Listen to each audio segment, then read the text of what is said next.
Hi friends, ಇವತ್ತು ಮೂಲಂಗಿ ಸಾಂಬಾರು ಮಾಡೋಣ ಅಂತ ಅಂದ್ಕೊಂಡಿದ್ದೀವಿ. ಸೊ ನೋಡಿ, ಇಲ್ಲಿ ತೆಂಗಿನಕಾಯಿ, ಬೇಳೆ, ಕರಿಬೇವು, ಈರುಳ್ಳಿ, ಆನಿಯನ್, ಬೆಳ್ಳುಳ್ಳಿ ಮತ್ತು ಮೂಲಂಗಿ. ಸೊ ಇಷ್ಟು ಮೇನ್ ಇಂಗ್ರೀಡಿಯೆಂಟ್ಸ್ ಬೇಕು. ಸೊ ಇಷ್ಟೆಲ್ಲ ಇಂಗ್ರೀಡಿಯೆಂಟ್ಸ್ನ ಒಂದು ಕಡೆ ಇಟ್ಕೊಂಡಿದ್ದೀವಿ. ಸೊ ಇದನ್ನ ಒನ್ ಬೈ ಒನ್ ಮಾಡ್ತಾ ಪ್ರೊಸೀಜರ್ಲಿ ನಿಮಗೆ ತೋರಿಸ್ತಾ ಹೋಗ್ತೀನಿ. ಇಲ್ಲಿ ಒಂದು ಹಾಫ್ ಬೌಲ್ ಬೇಳೆ, 3 ಟೊಮೊಟೊ, 1 ಈರುಳ್ಳಿ, ಒಂದು ಈರುಳ್ಳಿಯನ್ನೇ ಅರ್ಧ ಬೇಯೋಕ್ಕೆ ಇದಕ್ಕೆ ಹಾಕ್ತೀವಿ. ಸೊ ಫಸ್ಟು ಬೇಳೆನ ಬೇಯಿಸ್ಕೋಬೇಕಾಗುತ್ತೆ. ಬೇಳೆ ಅದಕ್ಕೆ ಸ್ವಲ್ಪ ಅರ್ಧ ಈರುಳ್ಳಿ, ನಾನು ಹೇಳ್ದಾಗೆ ನಮ್ಮನೆ 2 ಸಣ್ಣ ಟೊಮೊಟೊ ಇತ್ತು ಅಂತ ಅದನ್ನು ಕೂಡ ಹಾಕ್ತಿದ್ದೀವಿ ಇಲ್ಲಿ. ಆ್ಯಂಡ್ ಇನ್ನು 3 ಟೊಮೊಟೊಗಳು ಆ್ಯಂಡ್ ಆ ಸಣ್ಣದು 2 ಟೊಮೊಟೊ ಆ್ಯಂಡ್ ಅರಿಶಿನ ಪುಡಿ. ಕಟ್ ಮಾಡಿ ದಪ್ಪಗೆ ಕಟ್ ಮಾಡಿ ಕೂಡ ನೀವು ಹಾಕ್ಕೊಬೋದು, ಬಿಕಾಸ್ ಬೆಂದಾದಮೇಲೆ ಅದು ಚೆನ್ನಾಗಿ ಸ್ಮ್ಯಾಶ್ ಮಾಡೋದಾಗುತ್ತೆ. ಸೊ ನೆಕ್ಸ್ಟ್ ಅರಿಶಿನ, ಇದನ್ನ ಒಂದು 2ರಿಂದ 3 ವಿಷಲ್ ಬರ್ಸ್ಕೊಬೇಕು.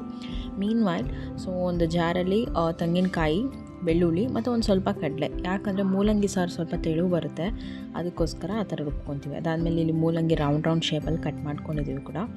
ಇದೆಲ್ಲ ಮಾಡೋಷ್ಟೊತ್ತಿಗೆ ಇಲ್ಲಿ ನಮ್ಮ ಬೇಳೆ ಬೆಂದಿರುತ್ತೆ. ಸೊ 2-3 ವಿಷಲ್ಸ್ ಆದಮೇಲೆ ಇದನ್ನ ಎತ್ಮೇಲೆ ನೋಡಿ ಈ ಥರ ಹಿಂಗೆ ಬೇಳೆ ಬೆಂದಿರಬೇಕು.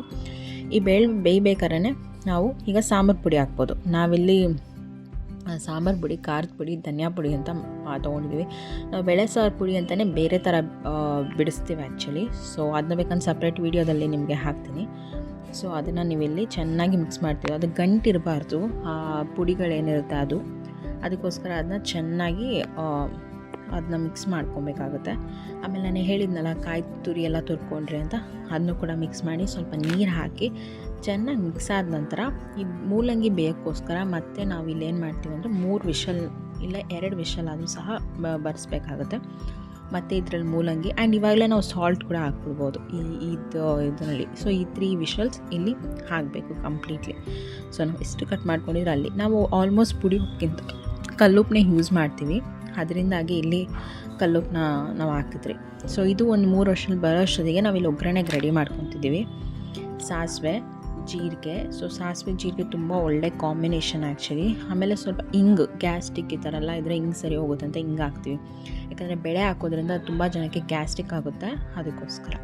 ಆಮೇಲೆ ಇಲ್ಲಿ ನೋಡಿ, ಒಣಮೆಣ್ಸಿನ್ಕಾಯಿ, ಆನಿಯನ್ ಹೇಳಿದ್ನಲ್ಲ ಅರ್ಧ ಇಟ್ಟಿದ್ರೆ ಅಂತ, ಅದೇ ಅಷ್ಟೇ.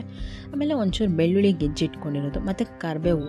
ಈ ಕರಿಬೇವು ಅಂತೂ ನಮ್ಮ ಮನೇಲಂತೂ ಎಲ್ಲದಕ್ಕೂ ಯೂಸ್ ಮಾಡ್ತೀವಿ, ಬಿಕಾಸ್ ಇದರಲ್ಲಿ ಹೇರ್ ಗ್ರೋತ್ಗಾಗಿರ್ಬೋದು ತುಂಬ ಒಳ್ಳೆಯದಾಗುತ್ತೆ ಅದರಿಂದ. ಸೊ ಇಷ್ಟು ಚೆನ್ನಾಗಿ ಒಗ್ಗರಣೆ ಆದಮೇಲೆ ಇಲ್ಲಿ ಸಾಂಬಾರು ಬೇಯಿತು. ನಿಮ್ಗೆ ಹೇಳಿದ್ನಲ್ಲ ನಾನು ಮೀನ್ ವಾಯ್ಲ್ ಮಾಡ್ಕೊತೀವಂತ, ಆ ಥರ. ಸೊ ಅದು ಬೇಯ್ದ ತಕ್ಷಣ ಇದರೊಳಗಡೆ ಹಾಕಿ ಸ್ವಲ್ಪ ಚೆನ್ನಾಗಿ ಮಿಕ್ಸ್ ಕೊಟ್ಬಿಟ್ಟು ಇದನ್ನು ಈ ಬೆಂದಿರೋದೇನಿರುತ್ತೆ ಒಗ್ಗರಣೆನ ನಾವು ಅಲ್ಲಿಗೆ ಹಾಕ್ತೀವಿ.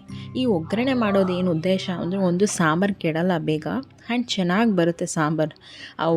ಘಮ ಅಂತ ಸುವಾಸನೆ ಬರುತ್ತೆ ನೋಡಿ, ಅದು ತುಂಬ ಚೆನ್ನಾಗಿರುತ್ತೆ ಆ್ಯಂಡ್ ತುಂಬ ಟೇಸ್ಟಿಯಾಗಿರುತ್ತೆ. ಇದನ್ನ ರೈಸ್ಗೆ ಮಾಡ್ಕೋಬೋದು. ನೀವು ಗಟ್ಟಿಯಾಗಿದ್ದರೆ ಸ್ವಲ್ಪ ಚಪಾತಿ ಮುದ್ದೆಗೆಲ್ಲ ಆಗುತ್ತೆ, ತೆಳುಗಿದ್ರೆ ರೈಸ್ಗಂತೂ ತುಂಬ ಚೆನ್ನಾಗಿರುತ್ತೆ. So finally sambar completed. Thank you.